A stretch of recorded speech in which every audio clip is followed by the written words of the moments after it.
Wordle. सदस्यता लें, सदस्यता लें, सदस्यता लें। सदस्यता लें, सुना है जीवनी 50 सेंट। काम और प्रसिद्ध रैपर का जीवन 50 सेंट।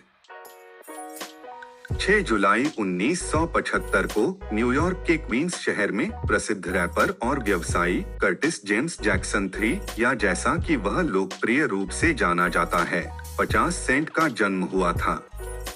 यह महत्वपूर्ण गायक सबरीना जैक्सन का बेटा और एक अज्ञात पिता है।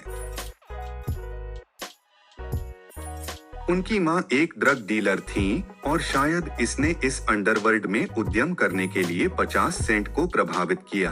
1980 के बाद से उन्होंने बूबू के नाम से क्रैक वितरित करना शुरू कर दिया। जब वह 8 साल का था, तब से अपराध और ड्रग्स में डूबा हुआ था। वह अंधेरे में बड़ा हुआ, एक ऐसी दुनिया जिसने उसे बिल्कुल भी नहीं डराया और उसे जेल ले गया जब वह मुश्किल से 15 साल का था, जब यह पाया गया कि उसके पास अवैध रूप से ड्रग्स हैं।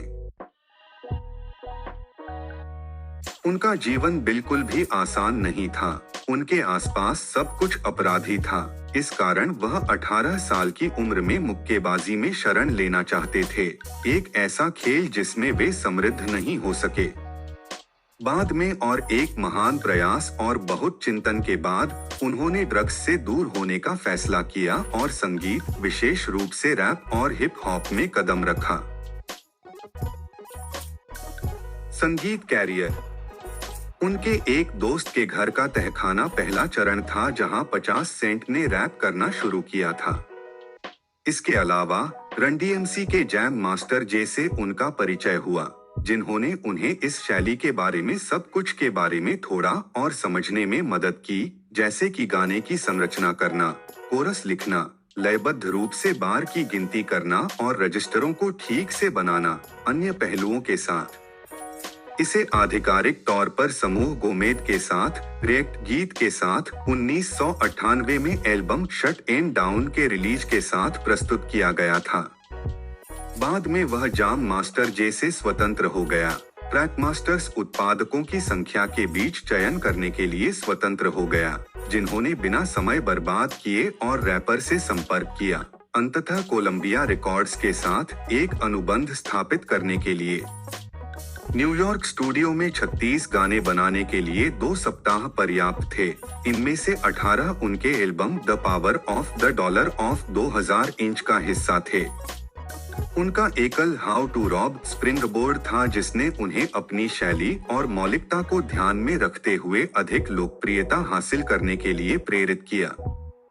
कुरुप, जेजेड, बिग पुन, स्टिकी फिंगर्स और नास जैसे लंबे समय से रैपर्स ने गाने के लिए सकारात्मक प्रतिक्रिया दी, इतना कि बाद वाले ने उन्हें नास्ट्रेडमस प्रचार दौरे का हिस्सा बनने के लिए आमंत्रित किया।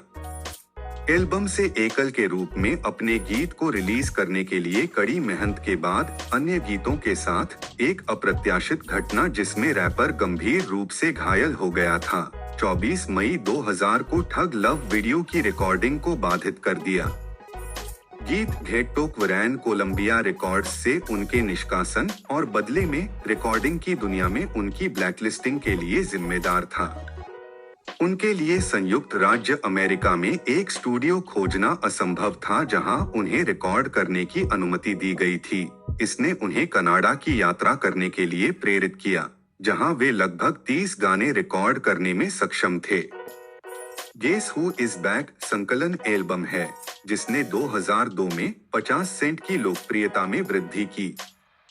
Guess who is back the नरसंहार अन्य एल्बमों के बीच रैपर की संगीत शक्ति को छोड़ दिया, जिससे उसे कई मौकों पर अंतर्राष्ट्रीय स्तर पर प्रसिद्ध पुरस्कार मिले।